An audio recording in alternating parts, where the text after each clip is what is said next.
Welcome to another episode, everyone. High Desert State Prison wounds up in a brutal bloodbath when T-Loke from Hoover takes umbrage to an individual from the up north car. Indeed, it was brutal. Just yesterday, some individuals in my comments asked for a story on T-Loke when he was brought up during one of the videos. I always respect and listen to my commenters and my viewers. And so here it is. And as I've told you, there in High Desert State Prison is very politically charged. Everyone must stay tight and on their program, or you will be violently and viciously removed from the yard. High Desert State Prison is the most violent prison in the state of California. It is not Pelican Bay. Pelican Bay is the most famous prison, but High Desert is the most violent prison, perhaps with Pelican Bay a close second. And there was gambling there on the yard, and it was allowed. Some prisons and some yards, gambling is just simply not allowed and not tolerated from certain individuals, from certain cars. It just depends on who you are, where you're from, where you're at. But here, the homies allowed gambling to transpire. Excuse me. Damn light keep going bad on me. They allowed it to transpire. But T-Loke is on the yard. The hell with this light. Let me just move this shit. Excuse me. But now T-Loke is on the yard. And let me just tell you, T-Loke is about 5. T-Loke is from 8 Trey Hoover. And he's about 5'4". I'm not lying. He might even be 5'3", but I'm gonna give him 5'4", possibly 5'5", but I don't think so. And extremely skinny, very small individual. I mean, he had to have been the smallest dude on the yard. But indeed, the most violent, the most vicious individual on the yard. I mean, T-Loke is Edward Scissorhands. This individual does not want to talk, negotiate with anyone. Whenever there's a problem, regardless of the extent of the problem, he wants to take out his knife and stab someone. This is the bottom line. He does not fight, perhaps because of his stature. He doesn't want to fight. And the thing about T-Loke, where he received my respect for sure, is that he was willing to stab anyone. Indeed, he stabbed a Southsider in the back about 6 times. I have to get into that at some point. It was crazy. He will come at humongous dudes, big dudes, small, black, white. You can be from Hoover, you can be from neighborhood. He didn't care. If you got into it with him over anything, or if you got into it with another Hoover over anything, immediately his response is to crash out, and that's it. And everyone understood that he was dead serious about it. Well, he had already put down a multitude of demonstrations, scary ones even. As the homies are on the yard gambling, the Hoovers, with these individuals from up north. It was a Crip car from up north. I don't know exactly. Perhaps Vallejo, something like that. I don't know. They had they was from some little gang up there. But these dudes were cool. They were like player type individuals. They were gambling, making money. They had gold chains. They were getting drugs in the visiting area, making money on the yard, player type individuals, but they were gang members as well. And they are not weak individuals at all because, again, all of the weak individuals on the yard have long since been weeded out. Every car is like this. Whenever anyone flouts a rule or a protocol, this individual is brutally dismissed from the yard rapidly. Everyone is in agreement with this. Everyone on the yard. So you cannot flout any protocol, or else that's just it. As they're gambling on the yard, everything is going fine. And then they got into it one time. The Hoovers and the dudes from up north. While they're sitting there playing pinochle, was the game of choice for the most part on the yard. And so, since these individuals were cool with one another and had been gambling with one another for some time and did not want anything to escalate as far as up north versus down south, up north versus Hoover even, they wanted to just keep it amongst themselves so that it would not spread like a wildfire, so that a war would not ignite. So they agreed to just go squabble up after yard recall or at yard recall. They're in the same building. Go inside of the building, they're going to hit all of their cells for everyone to go inside of their cell. When they open up the cells, just run in there and get in there real quick, and you go back to your cell. And basically, let's keep it amongst ourselves right here at this table that this fight is even about to happen. Because if it gets out, particularly the young homie from Hoover, and this is a violation that he had. There were repercussions behind this action here for him for not telling any other Hoovers what he was about to do. That he was about to go in a cell and fight an individual, regardless of where the individual is from. If he's not another Hoover, then all of the Hoovers on the yard need to know that some violence is about to transpire with another Hoover as to protect ourselves. Because what if you get the best of him and his homies want to come and attack the Hoovers now? And we don't even know what's going on. But y'all do.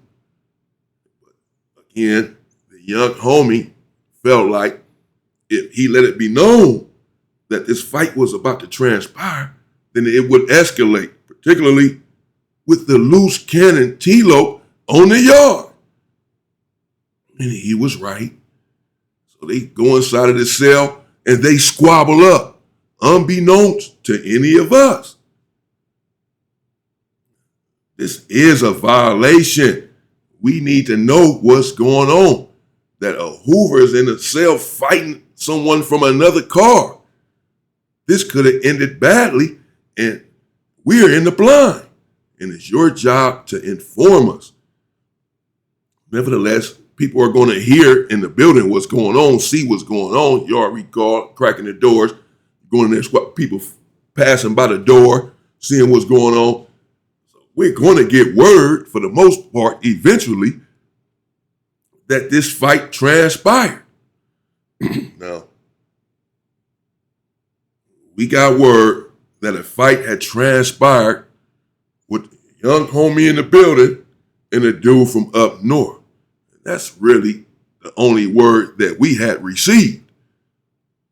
So we were unsure as to exactly what transpired. We laced up, strapped up, and came out to the yard the next morning. We about 10 deep on the yard, or the Hoovers. T-Lo is right there.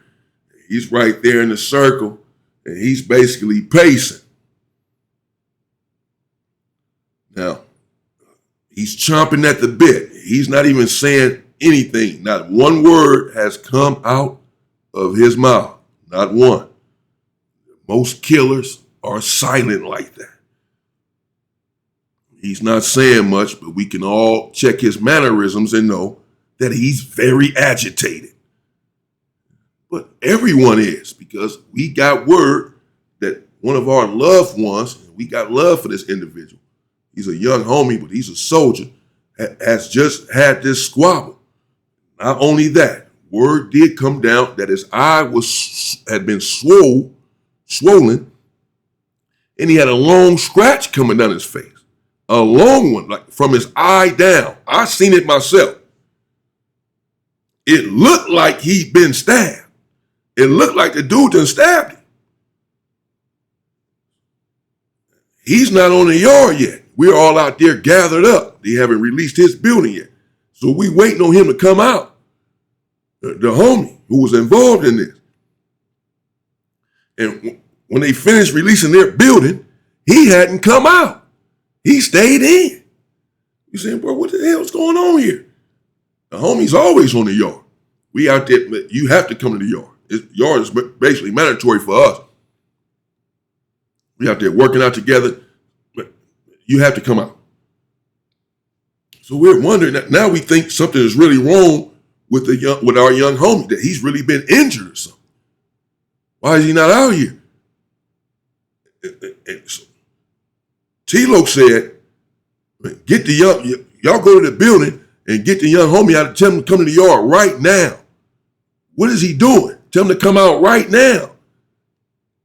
Or we just about to go up. That's what T-Lo said. We just about to go up with the up north car because we don't know what's going on with our homie. And we done got word that there's something happened inside of the cell between the up north car and the young homie. Till we hear from him, it's on there. So they going inside of the building to the police, man, we need him out. The homie come out. He got glasses on. He come over there to the yard, to the circle where we're at, and we're looking at him. And so I told him, man, take off your glasses.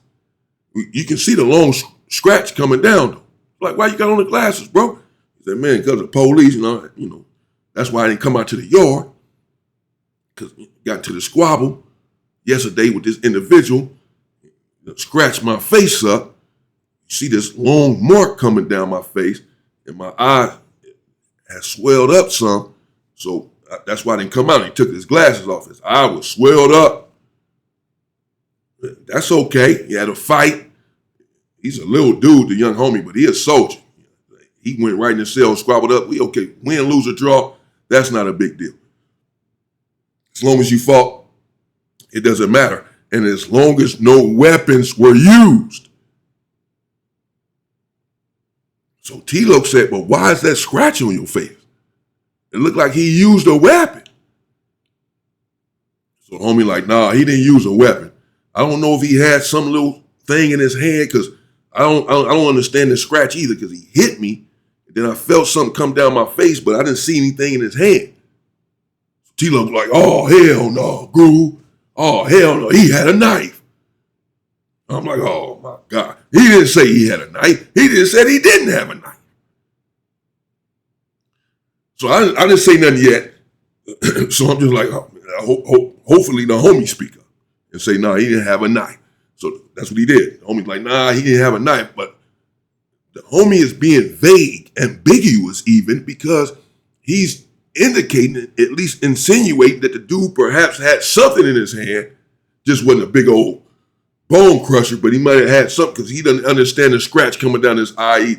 He must have had something in his hand, but he doesn't know what he's saying. He's not upset that he has the eye. None of us are. This is just part of squabbling. That's okay. But if you done pulled out a weapon and used it on another Hoover, therein lies a very big problem that you will not be able to talk your way out of on this yard with the Hoovers that are on this yard, with every car that is on this yard in High Desert State Prison at this time, period. With the climate, the atmosphere, the violence that is High Desert, there's no way to escape it. And then you throw in the fact that you're dealing with an individual who has a propensity for violence, who at every turn wants to harm someone who he takes umbrage to. And it's not an act, it's not for show. This is who this individual is. So when he says he believes that this individual perhaps has something in his hand that resembled a weapon, the scratch on his face indicates that a weapon was used upon him.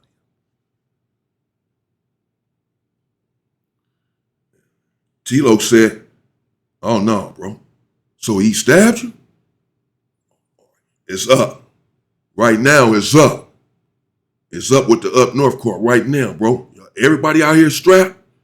Like, we finna get off on them right now. There is no tomorrow. There is no planning and negotiating and going to talk to them and see, man, did you have a weapon? Did you hit the homie? There's none of that. The decision's already been made that this is what happened. And what must happen now?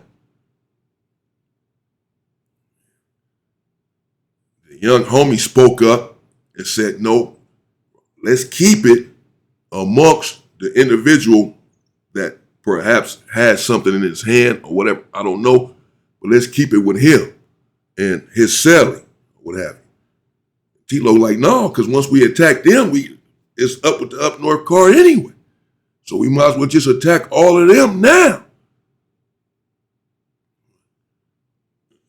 At the end of the day, we were sitting there and figuring out the best way to approach this and the best way to exact revenge and swiftly. And as we're sitting there and tempers are flaring, and individuals are becoming upset at the mere thought that an individual from up north or anywhere else had the unmitigated gall, had mustered up the temerity to pull out a weapon and use it on another Hoover. Well, this was a big mistake. And so the decision was made right then and there what to do and how to do it. And in part 2, which I will do today, I won't leave you waiting. I'll tell you exactly what transpired when the Hoovers were on the yard circling like sharks, chomping at the bit to exact revenge on an individual who had apparently used a weapon on another Hoover. Well, this was an unforgivable crime. T-Lo really felt like these individuals did not respect Hoover because they were not from LA. He felt like these individuals needed a demonstration put upon them that you may perhaps muster the gall to mess with any other car and any other gang in the city of Los Angeles. But the last gang that you want to mess with are the Hoovers. This is his mindset. And anytime there is an affront to the Hoovers, he wants to remedy the situation with violence immediately. So he felt that it was important that not only do we attack these individuals, but that we attack them relentlessly, fervorously, feverishly, and with weapons, and don't let up. There was some strife inside of the car when we were all discussing this, exactly how to go about it. Some individuals didn't like his method and what he was pushing. I'll get into that. Eventually, a decision was made and violence erupted right there on the yard. And when it was all said and done, 4 individuals lie out there on the yard leaking.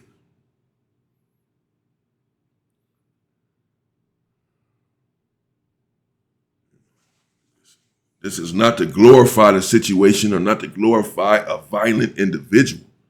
This is just to bring you the history, some of the things that I've been through and how these prison systems really work, how the politics work as it relates to cars and factions there in prison, and how some individuals can move an entire car and move an entire crowd when he takes umbrage to something and the individual is a couple of sandwiches short of a picnic to begin with. The elevator doesn't go all the way up. Part 2, I'll bring it to you. Stay safe, and stay free. Old T-Lo. Chase. That guy was vicious. I'm just telling you the truth. Stay safe and stay free. Part 2 coming up today. People.